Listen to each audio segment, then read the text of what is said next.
Hi guys, it's Sarah from Losing It For Me 42 with my week 84 update. I had vertical sleeve gastrectomy or VSG surgery on October 26, 2016. My high weight was 389 and that was in April of 2016. My surgery weight was 324. Excuse me. So I lost 65 pounds pre-op. I don't remember what I came at you guys last week, and it's still the same, or not last week. It's like 2 weeks ago because I make videos and then I never post them.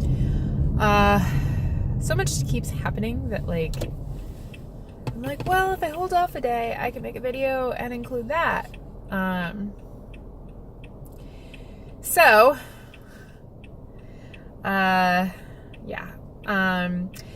This week starts Perforce's 5 in 5 challenge. So I will try to link her channel below. And what her challenge is 5 kilos in 5 weeks. She is having plastics so super soon and needs to really just get her weight into a better range for plastics. And a lot of us out there in the community has also been kind of struggling a bit of late and could really use a challenge to kind of get our shit here. So 5 kilos in 5 weeks is about a little over 11 pounds. I think it's around 11 pounds, which is ambitious. I don't know if I'll make 11 pounds, but 11 pounds would put me at my lowest, which would be 209. Since I started the beginning of this week, I started Monday, week 1 of 5 in 5, and I was 219. So that'll get me down to my lowest, which was 209. So I'm really kind of shooting for that. Now,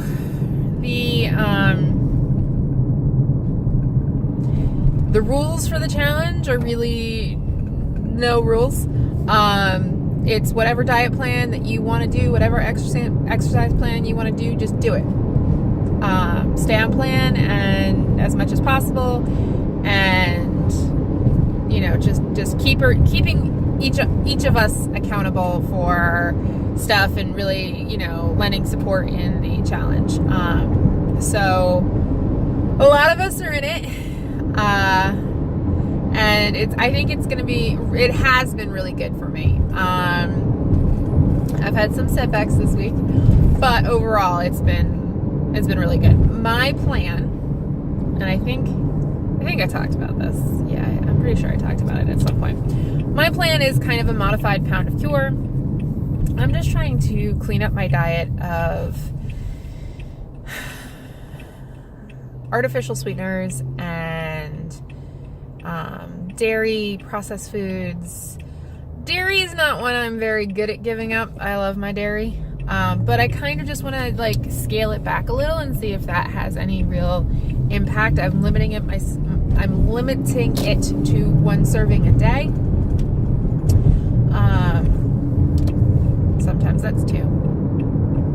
But it is still limiting, I swear. Now, I need to get a little bit more. So many of my meals consist of dairy. I will say the one thing, it's like my boyfriend was like, what's with this self-moratorium on dairy? And I was like, it's just that it's something I eat a ton of. I eat a ton of dairy.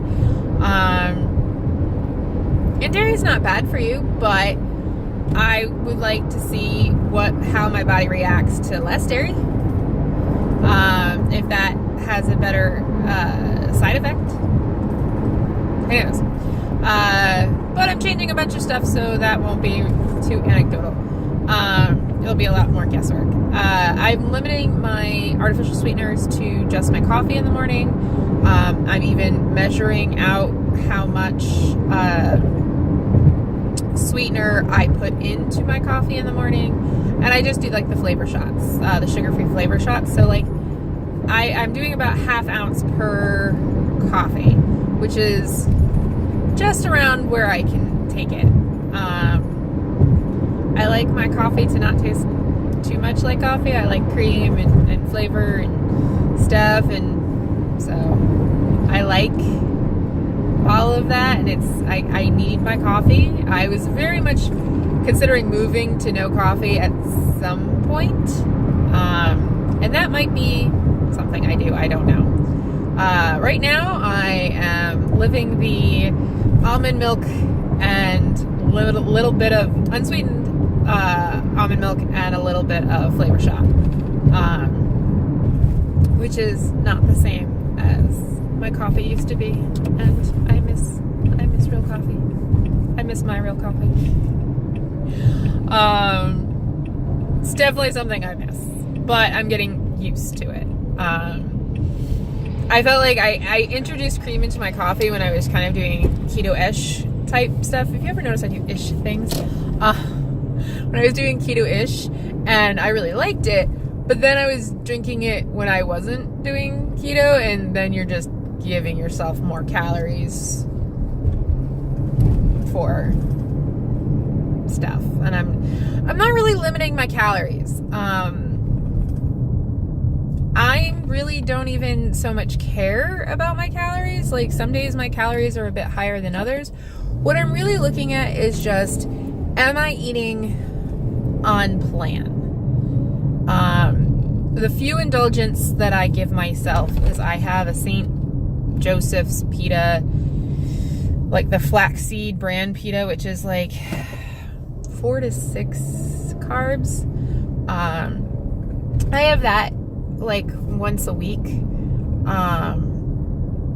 maybe twice a week, but I have it very sparingly. It is processed, but like sometimes I need a bread alternative to keep myself over, and that's part of all of this, is that I really just want to find a healthier meal plan that works for me. Like, just if I could adopt one of the changes that I am making, it will put me in a better position and a long term. And that's really kind of what I'm just experimenting with. What can I live in my life with? Can I adjust to, no artificial sweeteners? Can I adjust to, or very limited artificial sweeteners? I don't think you can go completely, in this day and age, it's very hard to go completely artificial sweetener unless you make all of, like, everything you eat. And that, I'm well aware I'm not doing that. And I also think that it's very hard to do completely no dairy. I know people who are allergic to dairy and who still have issues doing no dairy. Even when dairy is not, nice to their system, it's still really hard for them. Because dairy's in a lot of things. So at this point, I'm not going no anything. I'm just limiting the crap out of it. I want to make them indulgence. I want to make them rarities. I don't want to make them, habitual. Another thing is big confession time. I don't want no judging in the comment box, because I just won't engage. But to be absolutely honest, I had a very heavy soda addiction before surgery. Very heavy. Diet soda, but soda. And I gave it up for surgery because part of it was that everyone was like, oh, you won't be able to have soda after surgery. You'll never be able to drink soda after surgery. Well, that's not true. Some people, it's not that comfortable.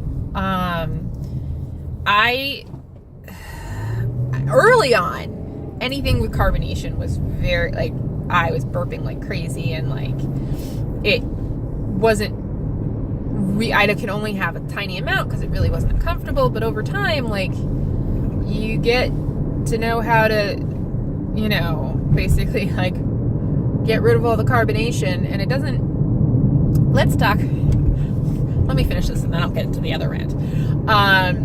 So I got sick, I wasn't feeling well, I've been not feeling well for a while. I started, like, when I got a cold, I've always had diet ginger ale every time that I got a cold, and I kind of, like, need it because I get, like, all of this, like, post-nasal drip, and I need the carbonation to kind of, like, help with the post-nasal drip. And it's always been the case, and I did it very rarely, and I would go back to just water. And not being the top of my game lately, feeling really shitty, and struggling with food choices and things like that, and trying to make better choices, I slowly slipped into diet soda. I started with, like, seltzer, like flavored seltzers, and then eventually it was just full on diet soda. And then I was, like, buying diet soda kind of almost in the same capacity that I was before, like pre-op. And it's been a while. Soda went from an occasional thing to a huge amount every day. Again, diet soda, still not great for you, but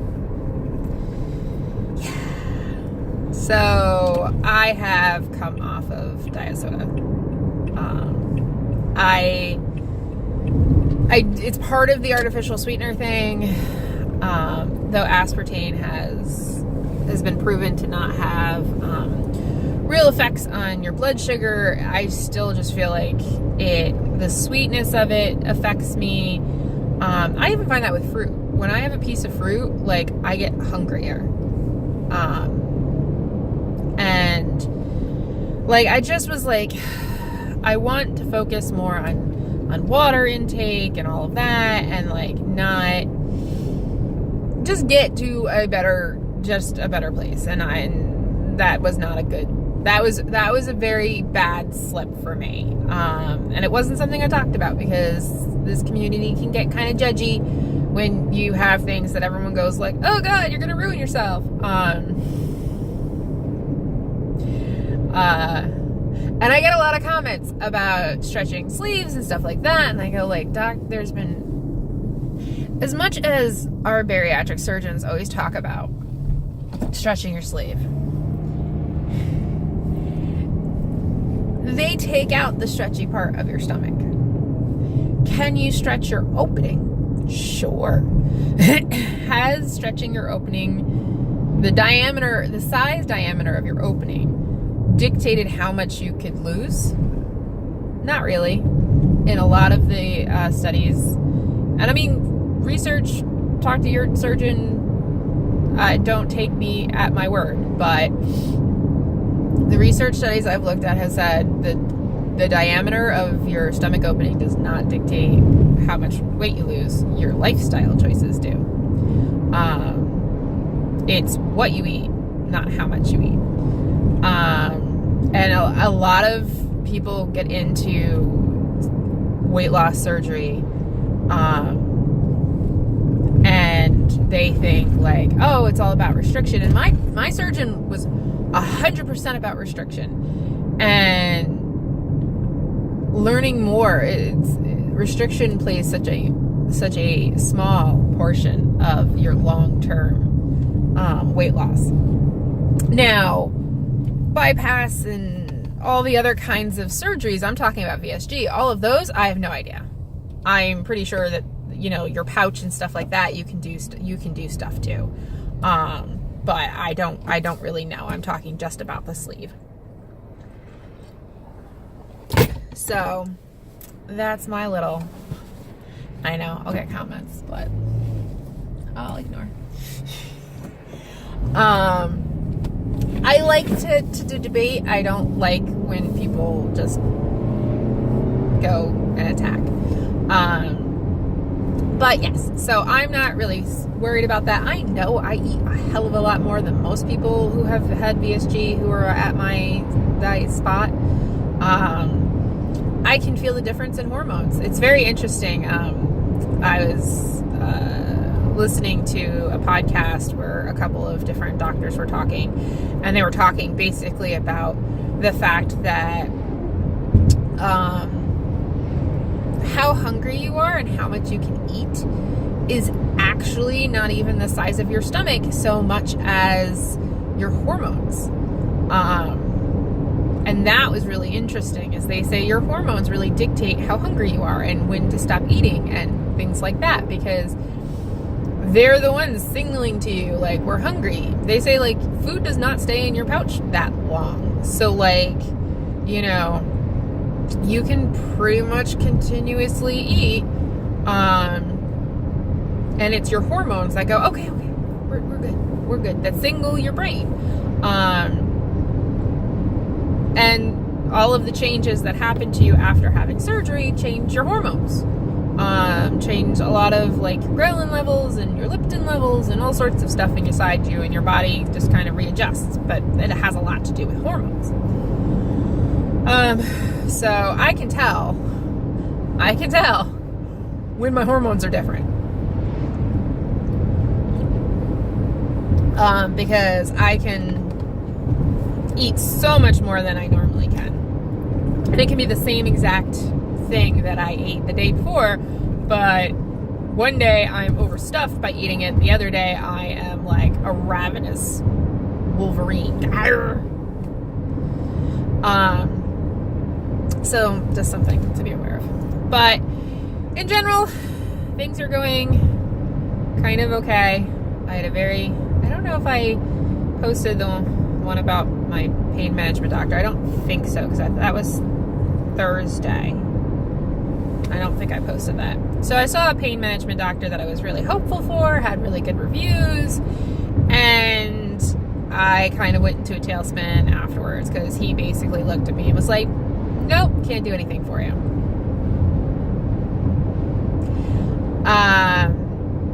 He said that my orthopedist is doing everything right and that there is no other options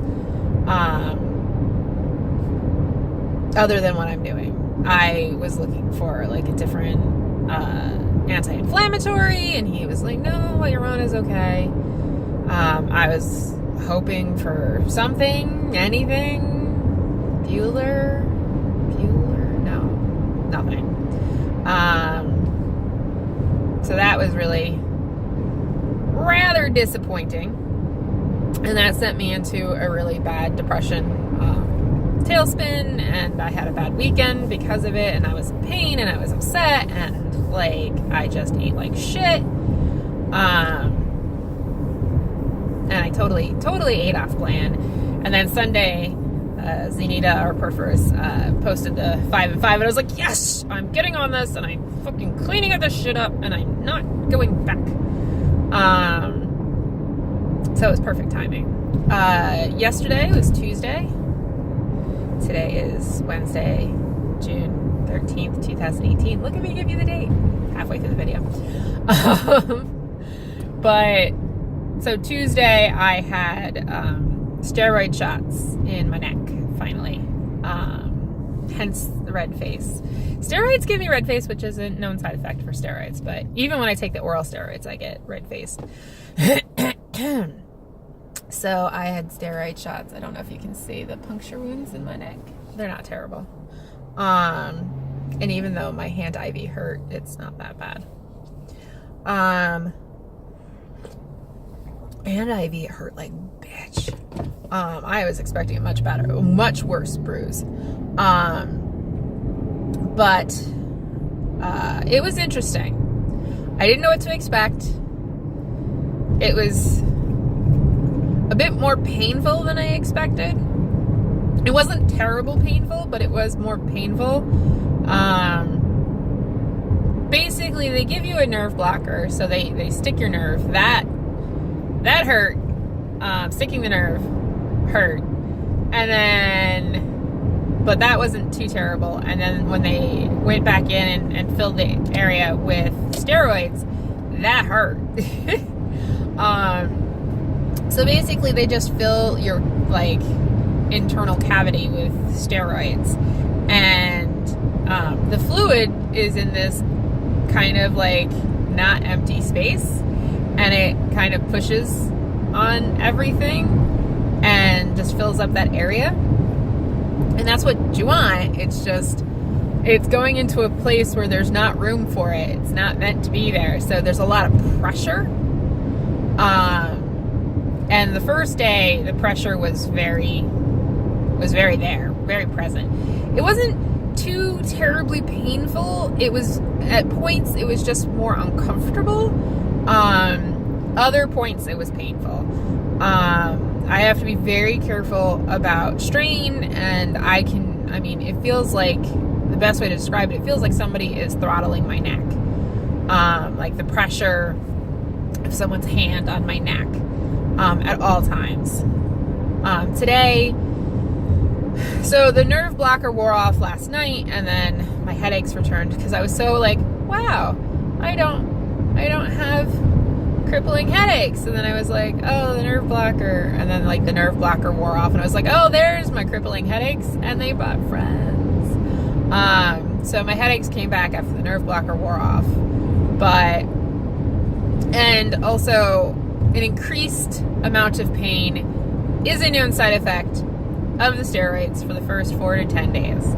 So they said the first few days you can have a definite increase in your normal pain levels. After that, in about 4 to 10 days, you should know whether or not the cortisone injection is working. You should feel some relief during that time. So here's hoping. This is day 2. Almost there. I woke up with a pretty bad headache. And I totally feel like somebody's stabbing me right here in the back of my head. But we're getting there. I ate like shit yesterday. I don't know if it was the medication, if it was the steroids, if it was the fact that I was home all day, if the fact that I was in pain, if it was whatever. But I ate like shit. I stayed on plan a good percentage, but I fell off a bit. There was definitely a good chunk that was not on plan that I ate. That was disappointing. I'm up 0.8 ounces from yesterday, but I'm not. From what I can read, I was looking into whether cortisone injections causes weight gain, and they basically say the same thing. The cortisone, it messes with your metabolism, and so therefore you feel hungrier. And so, don't know. We'll see how today goes. I overpacked my food because I was like, I do not want to eat off plan. So if I bring it with me, if I eat everything with me, at least it's on, even if it's too much food, at least it's on plan. So I overpacked, and we'll see if that saves me. Yeah, I'm just kind of hanging, chilling, trying to make better life choices. I think that's my goal, is I really want to make adjustments to my lifestyle. I was really thinking for a time, like, just go like on an extreme diet, and like, you just get down to under 200 pounds, and that's all you need to do. And then I was like, no, if I get there, I want to stay there. I want long-term success, and the only way to do that is to really kind of like tidy things up. And I used to eat much better than this. And like, that's the thing I look at, is I go, what was I doing last year that was so much more successful than what I'm doing now? And I was really on point last year. The only difference now is I'm adding in I'm adding in more vegetables, and not a ton more, but more vegetables, and I'm adding in fruit. I'm making sure like I go a little bit heavier on vegetables than protein. But one of the things I found with Pound of Cure is trying to follow it originally is I don't get full on veggies. Like, the brain signals happen on protein. And the first day I was like, okay, I'm going to limit myself to like 3 ounces of protein. And I was like, that's kind of generally where I've been. But I realized, like, for my lunches, which tend to be my biggest meal of the day, like, I needed a hell of a lot more than 3 ounces to feel satisfied. I was not getting enough protein in my, like, I was trying to do like 1 egg in the morning with veggies, and like, I felt full, but I did not feel like satisfied. And like veggies just don't hit that switch in my head. Could I work at that? Sure. But for now, I was like, I don't think I understand. Dr. Matthew Weiner, who is the author of Pound of Cure, really wants you on a vegetarian diet. Like, his diet allows for animal protein, but he kind of like goes, you should get away from animal protein as much as possible. And without really coming out and just blatantly saying it, he really wants you on a more plant-based diet.